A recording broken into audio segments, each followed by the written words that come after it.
Hi guys, I am Deepika, TEFL certified English trainer from Phoenix Academy. In today's video, we are going to learn 9 expressions related to sleep. So நம்ம தூங்குறத பற்றி ஒரு 9 expressions இன்னைக்கு பார்க்க போகிறோம். இதில் பார்த்தீங்கன்னா நம்ம தமிழில் சொல்லுவோம் இல்லையா, மல்லாந்து படு, குப்பரை படு, இல்லைனா சைடில் படுக்கிறதுக்கு ரைட் சைட் திரும்பி படுங்க, லெஃப்ட் சைட் திரும்பி படுங்கன்னு சொல்லுவோம் இல்லையா.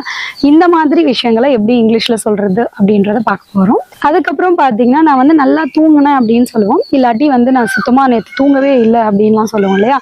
இதெல்லாம் எப்படி இங்கிலீஷில் சொல்லலாம் அப்படிங்கிறத இந்த 9 எக்ஸ்பிரஷன்ஸில் நம்ம பார்க்க போகிறோம். Without any further delay, let's jump into the lesson. இதில் ஃபர்ஸ்ட் ஒன் என்ன அப்படின்னு பார்த்தீங்கன்னா, நம்ம இப்போ மல்லாந்து படு அப்படின்னு சொல்லுவோம் இல்லையா. நம்ம மேலே பார்த்த மாதிரி படுக்கிறதுக்கு இங்கிலீஷில் எப்படி சொல்லணும் அப்படின்னா, லை ஆன் யுவர் பேக் அப்படின்னு சொல்லுவோம். லை ஆன் யுவர் பேக் அப்படின்னா மல்லாந்து படு அப்படின்னு அர்த்தம். ஸோ இன்ஸ்டெட் ஆஃப் லை நம்ம ஸ்லீப் அப்படின்னு கூட யூஸ் பண்ணலாம். Sleep on your back. Quick like a turtle, lie on your back. Likewise நம்ம குப்புற படு அப்படின்னு சொல்றதா இருந்தா lie on your stomach அப்படின்னு சொல்லணும். lie on your stomach or sleep on your stomach அப்படினும் நம்ம சொல்லலாம். Don't take hot baths, don't play sports and don't sleep on your stomach.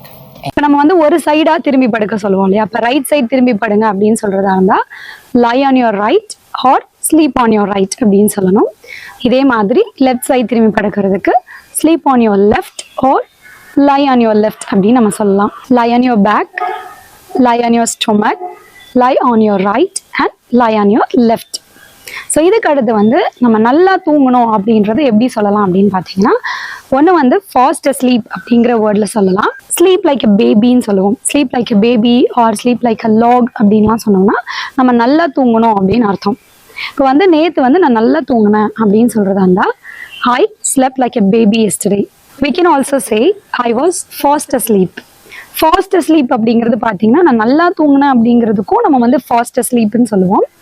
இல்லை நம்ம ஒரு சிலர் பார்த்தீங்கன்னா படுத்த உடனே தூங்கிடுவாங்களே, ரொம்ப சீக்கிரமாக தூங்குறது அப்படிங்கிறதுக்கும் ஃபாஸ்ட் ஸ்லீப் அப்படின்னு சொல்லலாம். இப்போ நான் ஒரு துளி கூட தூங்கலை, சுத்தமாக நான் கண்ணை இமைக்கலை அப்படின்ற மாதிரிலாம் சொல்லுவோம் இல்லையா. அந்த மாதிரி சொல்கிறதா இருந்தால் I didn't sleep a wink.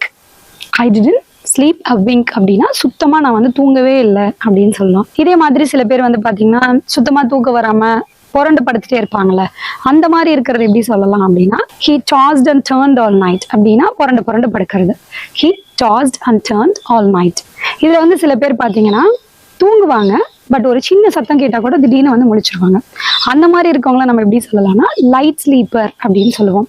he is a light sleeper. Don't forget to subscribe, like and share if you enjoyed this video. I'll meet you again with another interesting lesson. Until then, this is Deepika signing off from you. See you soon.